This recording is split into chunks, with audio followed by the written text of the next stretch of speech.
أهلا بيكم. نسكافيه الكافيهات أو الكابتشينو بالرغوة التحفة ديت هنعرف نعملها ازاي في البيت بطريقة سهلة جدا، ووداعا للكافيهات والأسعار الخيالية بتاعة الكافيهات اليومين دول. ولو عجبكم الفيديو ما تنسوش اللايك والشير، ويلا بينا علشان نعرف الطريقة مع بعض. ده المج اللي أنا بشرب فيه، بصراحة مج المزاج بالنسبة لي.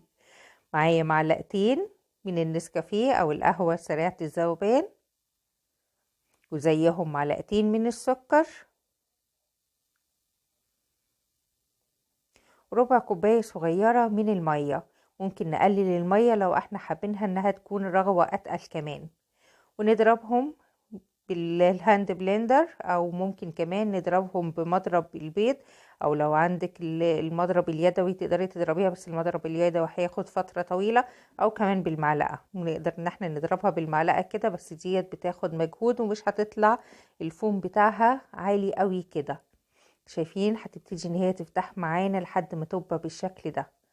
الله عليها بصراحة، ما بتنزلش اساسا من الهاند بلندر، تقيلة جدا وتحفة. ناخد كده كل الكمية، شايفين شكلها دي ما بقدرش اقاومها، لازم تتاكل كده. انا عندي الفوم ده احلى من النسكافيه او الكابتشينو او المشروب نفسه، ممكن ان انا اقعد اكل فيه لوحده. وبحط لبن سخن، شايفين الفوم بيطلع قد ايه، حاجة رهيبة. واللبن كمان بيبقى تحت، بيبقى درجتين من الالوان، مش محتاج تقليب كمان، هو لوحده كده. لا، يتاكل بالمعلقة لوحده، ده يتاكل مش يتشرب. صراحة ده مج المزاج.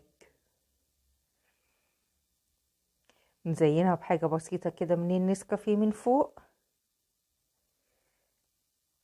وعلشان يدينا قرمشة كده حلوة واحنا بنشرب، حبة سكر كده من فوق. الله عليه، كوباية كده الصبح تعدل المزاج بجد، مش عايزة اي كلام، عايزة تتشرب وبس. او تتاكل كمان، يعني هي تتاكل وتتشرب الاتنين في وقت واحد. من احلى الحاجات اللي انا بحب اعملها فترة الصيف، انا بنعملها ايس كوفي. مقدرش ان انا اشربها سخنة بصراحة، بس هي روعة سواء كده او كده. وبعملها معاكم في بداية الصيف الايس كوفي. شايفين الفوم بتاعها، شايفين التقل بتاعه، الله عليه.